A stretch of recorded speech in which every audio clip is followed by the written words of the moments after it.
Hey guys, welcome back to Learning is Fun. Today we're going to read another adventure from Penis. Let's start.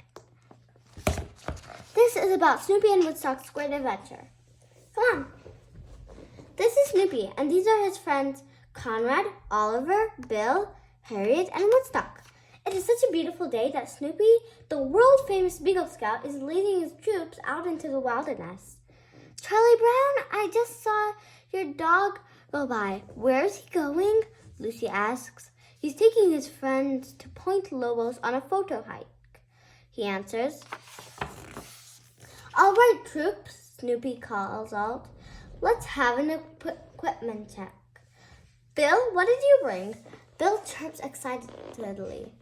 A compass, Snoopy says, surprised. You think we're going to get lost? Woodstock, what did you bring? Woodstock holds up some rain gear. Rain gear? Good grief, it isn't going to rain. Snoopy rolls his eyes as he looks at the rest of the things they brought. He tosses aside a flashlight from Oliver and a first aid kit from Conrad. His friends are such warriors.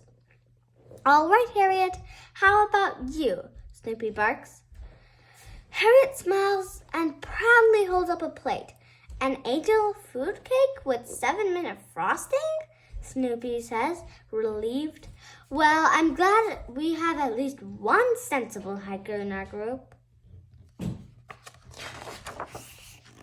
Snoopy gestures to the forest ahead of them. Now, on today's photo hike, you'll get to take some beautiful and maybe unusual pictures. But when Snoopy turns around, the scouts are just taking photos with each other.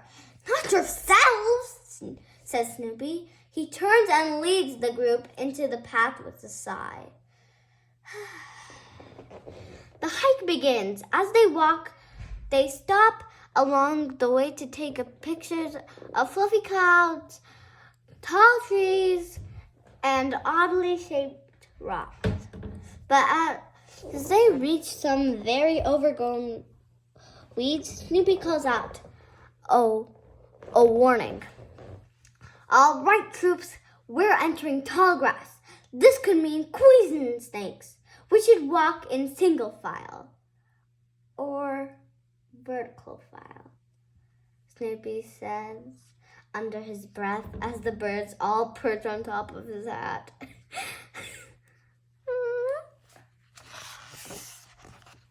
Once they've cleared the tall grass, Snoopy lets the birds back down onto the path. Luckily, they didn't run into any snakes. But now the ground is getting bumpy and the scouts are getting tired. Hiking is hard work. Oliver chirps a question. A walking stick? Asks Snoopy. You're right. We all should have walking sticks. Oliver volunteers to gather sticks for everyone. But when Oliver returns with the sticks, there's just a problem. They're all bird-sized. This is not so helpful, thinks Snoopy as they continue along the trail. Can someone get up in a tree and try to see where we're going? Snoopy asks a few hours later. Bill silently wonders if his compass would have been helpful after all. It's easy to get lost in the woods. Harriet flies up onto the brim of Snoopy's hat to get a good look around. Actually, Harriet, I was hoping you'd get a little higher than that, Snoopy says sarcastically. Still, Harriet sees the way. She chirps that they're on the right path. In fact, they're almost there. As the friends head up to the final hill, Snoopy has an idea. When we get to the top, Snoopy says, we'll eat the angel food cake that Harriet brought. Bill and Oliver chirp in agreement. They really worked up an appetite. But then Conrad chirps back angrily. What? Snoopy cries. Why can't we eat the cake at the top of the hill? Conrad chirps again. Because Harriet ate it at the bottom of the hill repeats Snoopy. Arr. How silly, Harriet. That's so funny. But Snoopy can't stay mad at Harriet for long. As they round the top of the hill, they finally arrived at Point Lobos, and the view is spectacular. Snoopy takes a deep breath and looks out over the water.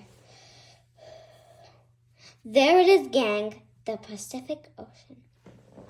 It's so beautiful, right?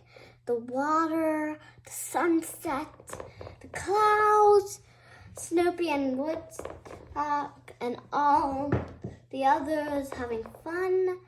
It's so beautiful. The scouts stare at the scenery for a long time, thinking about how beautiful it looks, until Snoopy encourages them to get out their cameras. Now I want you to take a lot of pictures of what you see. That's what we're here for, Snoopy instructs as the birds start snapping away. The scouts notice that there are colorful flowers growing around the cliffs. Snoopy points out a pretty purple flower. Bill tries to take a picture of it, but there's a bee near the flower, and it's buzzing and flitting all over. And Bill can't get a good shot. Be polite, Snoopy tells him. Ask the bee if he minds moving. This time it's Bill who rolls his eyes. As the sun sets and it begins to get dark, the world-famous Beagle Scout and his troops set up camp for the night. Of course, no campout is complete without marshmallows. Conrad gets a big tree branch and begins roasting them all at once. Look at this, like a marshmallow here, here, here, and here, and here, and here, and here. There's so many marshmallows and he's roasting them all at once. And look at the small fire. How can he roast so many marshmallows at once in such a small fire? As the scouts get ready to settle in for the night, they munch on a huge pile of marshmallows and gaze at the starry sky. Look, there's a full moon tonight, Snoopy points out. The birds are suddenly nervous and start chirping to Snoopy all at once. No, there isn't such a thing as werewolves. That's just a myth. Snoopy reserves them and continues. But you know who really comes out when the moon is full? Do you guys know? Let's keep reading and find out. The were-beagle, Snoopy shouts, making a scary face. All the birds dive into their sleeping bags to recover. Snoopy laughs and laughs. Let's keep reading. Okay, troops, it's bedtime, Snoopy says after everyone calms down. One by one, the scouts hop onto Snoopy's sleeping bag and settle in for the night. What a great day it was to hike with friends. Good night, Eagle Scouts. Wasn't that such a beautiful, fun, and amazing story? I can't wait to read it with you next time. Bye!